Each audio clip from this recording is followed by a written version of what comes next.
Surat crime branch પોલીસે એયા ગેંગના 4 ઇસમોને ઝડપી પાડ્યા છે. સુરત ક્રાઇમ બ્રાન્ચની ટીમે પેટ્રોલિંગમાં હતી. આ દરમિયાન બાતમીના આધારે લિંબાયત નીલગિરી સર્કલ પાસેથી આરોપીઓને ઝડપી પાડ્યા છે.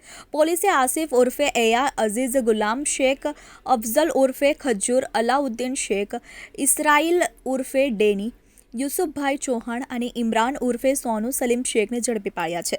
પકડાયેલા આરોપીઓ પાસેથી પોલીસે રોકડા રૂપિયા 1,52,000 અને ઓટો રિક્ષા મળી 3,57,000થી વધુનો મુદ્દામાલ કબજે કર્યો છે. પકડાયેલા આરોપીઓને મોડર્સ ઓપરેન્ડી વિશે પોલીસે જણાવ્યું હતું કે આરોપીઓ ઓટો રિક્ષા લઈને ચોરી કરવા નીકળતા હતા.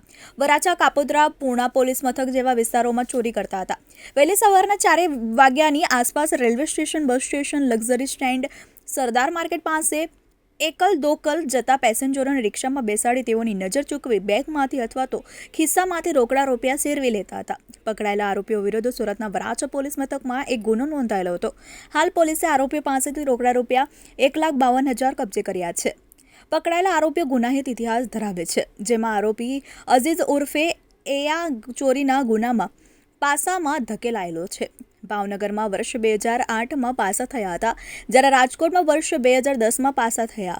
અમદાવાદમાં વર્ષ 2018માં પાસા થયા. રાજકોટમાં વર્ષ 2020માં પણ ફરી એક વખત પાસા થયા હતા, જ્યારે અમદાવાદમાં 2022માં ધરપકડ થઈ હતી. બીજો આરોપી અફઝલ ખજૂર ચોરીના ગુનામાં રાજકોટમાં 2008માં પાસા થયેલા, મહેસાણામાં વર્ષ 2011માં, રાજકોટમાં વર્ષ 2020માં, ભાવનગરમાં વર્ષ 2018માં અને અમદાવાદમાં વર્ષ 2022માં અટકાયત કરવામાં આવી હતી. આ સાથે ઇસરાઇલ ઉર્ફે ડેનીના ચોરી ગુનામાં વડોદરા પાસામાં અને અમદાવાદ જેલમાં અટકાયત કરી છે. ઇમરાન ઉર્ફે સોનીની નડિયાદ જિલ્લામાં વર્ષ 2022માં અટકાયત કરવામાં આવી હતી.